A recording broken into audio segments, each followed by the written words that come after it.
Bonjour chers frères et sœurs en Christ, que la grâce, la paix et la miséricorde de notre Seigneur Jésus-Christ vous soient abondamment multipliées. Shalom et bienvenue dans cette nouvelle vidéo de 7 minutes de pain quotidien du 29 juillet 2025. Nous allons poursuivre notre lecture dans le livre de Actes des Apôtres, chapitre 6. Et nous allons lire aujourd'hui le verset 14. Nous avons vu dans la vidéo précédente que le Saint-Esprit a donné et parlé clairement au travers de la bouche d'Étienne. Et il l'a fait, mais les hommes qui se trouvaient en face de lui, qui venaient de 5 origines différentes, ou bien de 5 synagogues, ils étaient là en train de l'accuser, d'essayer de le convaincre, mais ils ont constaté qu'ils ne pouvaient pas résister à sa sagesse. Car il était rempli de sagesse, rempli du Saint-Esprit, rempli de foi, rempli de grâce. Et quand ils l'ont fait, ils ont soudoyé des personnes pour venir soulever ou bien donner un faux témoignage contre le frère Étienne. Contre le frère Étienne. Ils se sont donc jetés sur lui, l'ont tiré, l'ont traîné au Sanhédrin pour l'accuser. Qu'il aurait proféré des blasphèmes, ils auraient proféré des blasphèmes contre Dieu, qu'il a mal parlé contre de la loi, et ainsi de suite. Et voilà comment notre frère Étienne se retrouve donc, comme on a dit, emprisonné dans les mains de ces personnes. Donc, voici donc Étienne qui se trouve devant cette cohorte de personnes. Souvenons-nous qu'il n'est pas le premier. Pierre et Jean s'étaient déjà retrouvés dans cette situation. Les apôtres, eux aussi, tous réunis, se sont retrouvés également dans cette situation. Donc, qu'est-ce qui va se passer? Et le Seigneur avait déjà dit que dans cette situation-là, c'est lui qui va prendre le contrôle. C'est le Saint-Esprit qui va parler au travers d'eux et aussi donc de nous. Quand nous sommes dans les difficultés, nous sommes dans les persécutions, à cause du beau nom du Seigneur, à cause du beau nom que nous portons, le Saint-Esprit met toujours ses paroles dans nos bouches. Car nous l'avions vu, ceux qui se disent chrétiens et qui veulent vivre d'une façon confortable, en conformité avec ce monde, ne seront pas persécutés. Mais ceux qui veulent vivre pieusement en Christ, ceux-là seront persécutés. Et de plus en plus, cela va arriver dans notre société où à déclarer ses positions fermes pour le Seigneur, déclarer les valeurs chrétiennes publiquement. À cause de cela, nous serons persécutés, même dans la société occidentale, que l'on dit être libre. Pourquoi? Parce que les temps sont à la fin. Nous sommes en train d'arriver à la fin. Le retour de notre Seigneur Jésus-Christ est proche.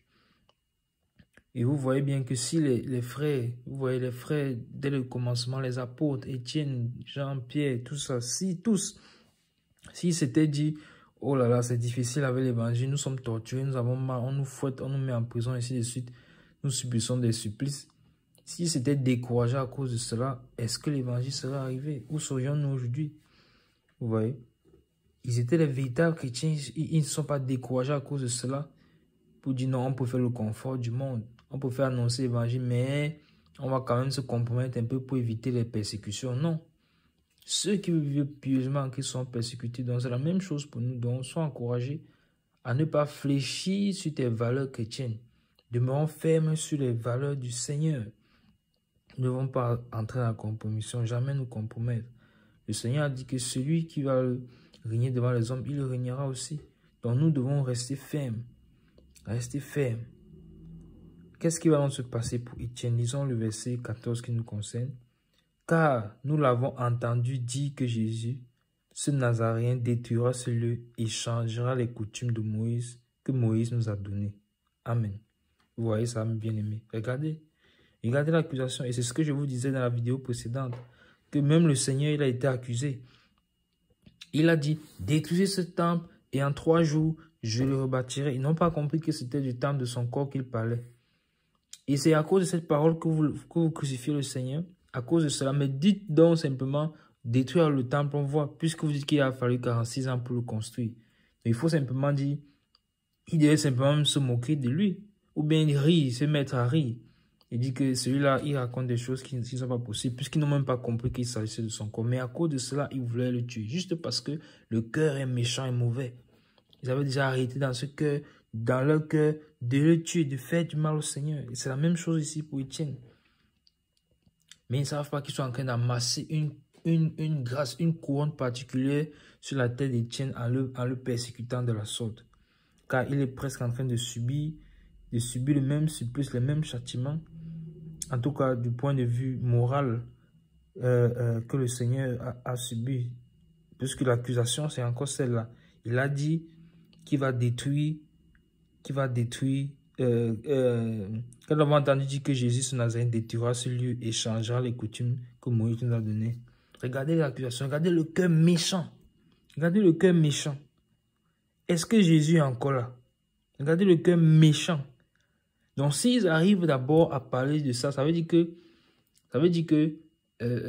Étienne le leur a parlé dans son explication. Il a essayé de leur faire comprendre que Jésus-Christ est le Fils de Dieu. Il est venu sur la terre pour nous sauver et qu'il est effectivement le roi des Juifs, celui qu'ils attendaient. Mais ils ont détourné ses propos. C'est-à-dire que soit il leur a dit directement, soit ils se sont basés sur une évangélisation ou sur une évangélisation qu'il a eu à faire par le passé. Parce que nous avons vu au verset 7 que une grande foule, que le nombre de disciples augmentait beaucoup à Jérusalem et même une grande foule de sacrificateurs obéissaient à la foi. Donc, soit ils ont entendu parler lorsqu'un de ces jours, soit c'est directement à eux qu'il a parlé ici à partir du verset 8. Mais qu'est-ce qui se passe? Il se passe que ils viennent l'accuser. Donc, ils n'ont même pas compris. Ils n'ont pas cherché à retenir la quintessence du message. Pourtant, certains sacrificateurs se sont mis à obéir à la foi. Et on peut presque dire qu'ils se sont basés sur quelque chose qu'il a dit dans le passé, puisque ceux qu'il avait en face, ils ont vu qu'ils ne pouvaient pas résister à sa sagesse. Ils ont donc sudoyé des personnes. C'est-à-dire qu'ils sont allés chercher d'autres personnes pour venir l'accuser. Et dans leur mauvaise action, dans leur désir pernicieux, qu'est-ce qu'ils ont fait? Ils ont donc cherché un motif. Donc, ils se sont basés sur quelque chose qu'il avait dit. Donc, ils n'ont pas compris. Et regardez même le motif, mes bien-aimés. Ça, c'est que quand on dit le cœur est méchant. Regardez le motif.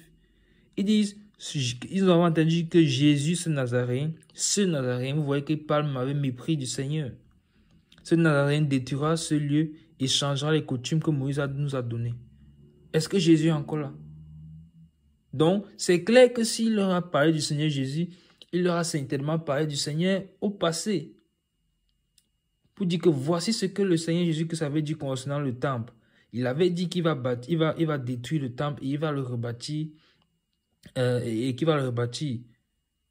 lui, eux, ils viennent dire que nous avons entendu dire qu'il détruira. Nous sommes que par le futur. Donc, comme si Jésus va venir pour détruire le temple.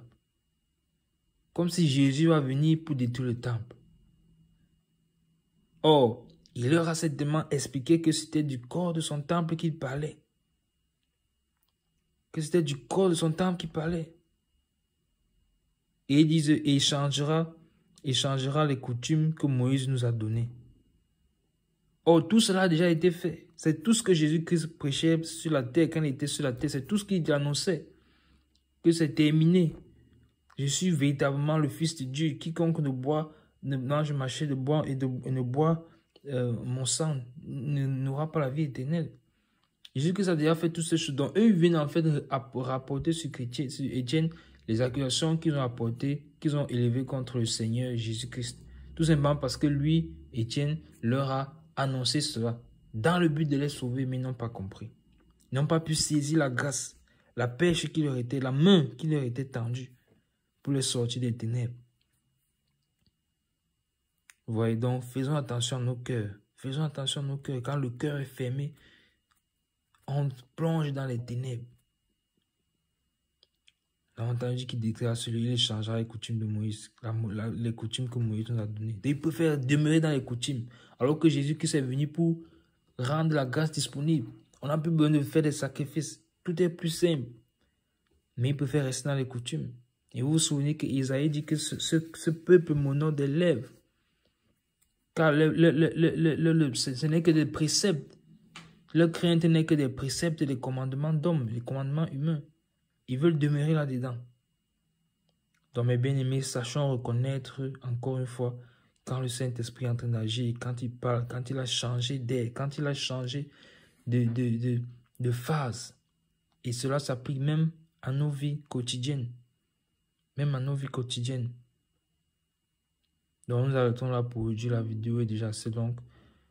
Nous allons continuer par la grâce de Dieu dans la prochaine vidéo demain. Que la grâce, la paix et la miséricorde de notre Seigneur Jésus-Christ vous soient abondamment multipliées. Shalom.